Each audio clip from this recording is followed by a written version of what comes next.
That's certainly based on different stage of development.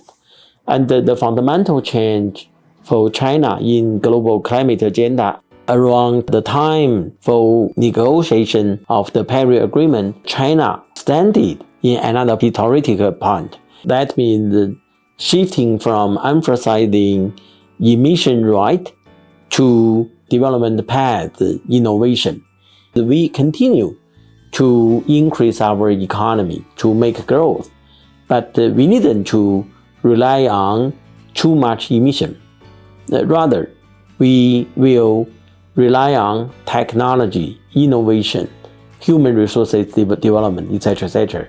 China is one of the leading force to shape and also to make the Paris Agreement with the major economies in the world, including US, Europe, and the major developing countries.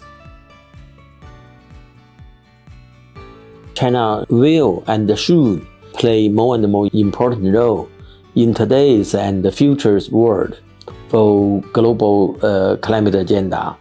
This is China's desire to make a harmonious relation between the nature and the human beings. So we call it ecological civilization. And China has the capacity to invest in R&D for technology, for innovation. In that way, we can expect more innovative technology and also infrastructure to address climate issues as a technological basis of mitigation and adaptation to climate change.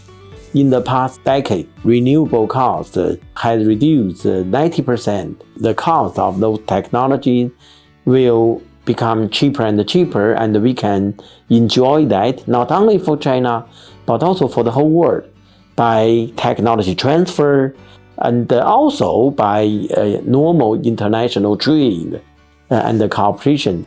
And if all those kind of advantages can be used all over the world, we should be more than confident to curb global warming process.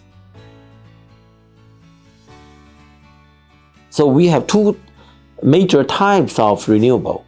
One is a centralized base of renewable, normally located in northern and northwestern China or northeastern China. So just take Inner Mongolia as an example.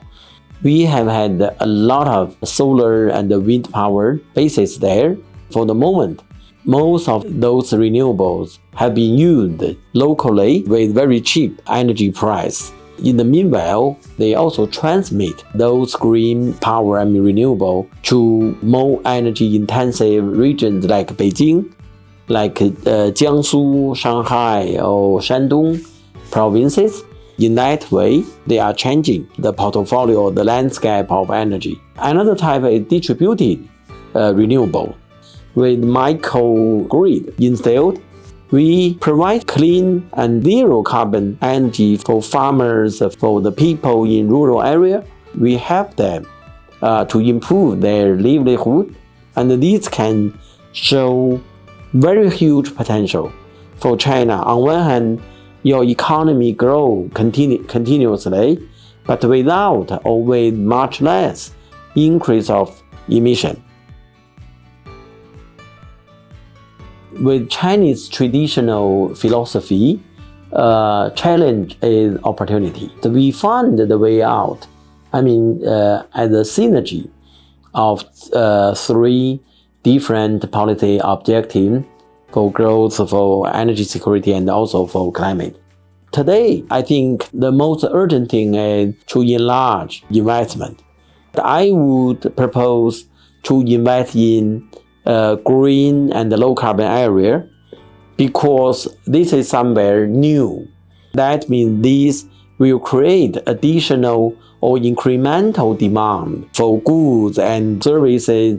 On the other hand, for consumption, we also see very shining sale of electric vehicle in Chinese market. These contribute to the consumption very much, and furthermore support the growth.